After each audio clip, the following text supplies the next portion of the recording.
His name is Deadshot and he's a gun for hire. But how did he fall into this life?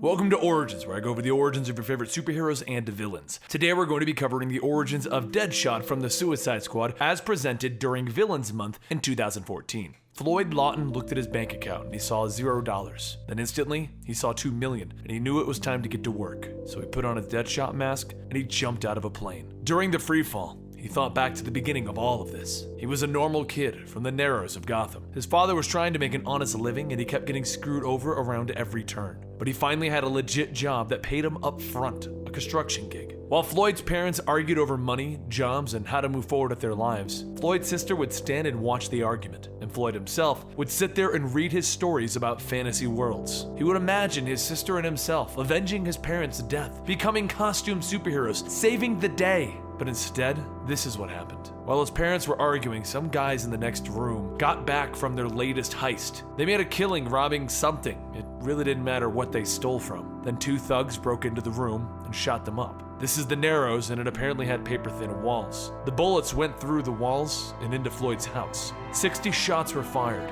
Floyd lost both his parents and his sister, and somehow, he wasn't hit. He managed to get outside just in time to see the men leave, and he knew his mission was to get revenge. So he trained for his entire life. They used 60 bullets and wasted ammo and money. Floyd decided that he would be so good he wouldn't waste a single shot. After a lifetime of learning to use a gun, he took his chance. He found the two thugs that killed his family and in a single shot killed them both.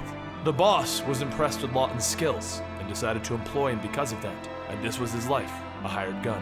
While his sister, father, and mother all died for no reason, he couldn't figure out the reason that he kept living. He thought back on this as he was free-falling. That story is what got him started as he rocketed in for his new target. Then, in his freefall, he looked down and he saw the man that he was hired to kill. He took one shot, disabling the man's armor, but that didn't kill him. So he took a second shot, and he killed the man in that second shot. As he died, his own son looked on to see his father dying. Deadshot thought about the target. This was the man that hired the thugs that killed his family and then hired him. Then he was hired to kill him, which brings the whole thing full circle. He killed the man that started his life on this path, but he isn't done. He takes a shot at the man's son, killing him as well, because one dead shot in this world is enough. He doesn't need to create another. He then pulls out his parachute and he lands before getting a call from Amanda Waller to come help her out on her next mission. And that's Deadshot. And that's Deadshot's origin, or is it? Soon we'll be giving you a retconned version of this origin in the story Suicide Squad's Most Wanted Deadshot. And you'll be hearing about that in about a week or so. So don't forget to follow me on Twitter and Instagram at Comicstorian, and if you want to make sure you don't miss out on the other Deadshot origin, make sure you subscribe. Have a good night!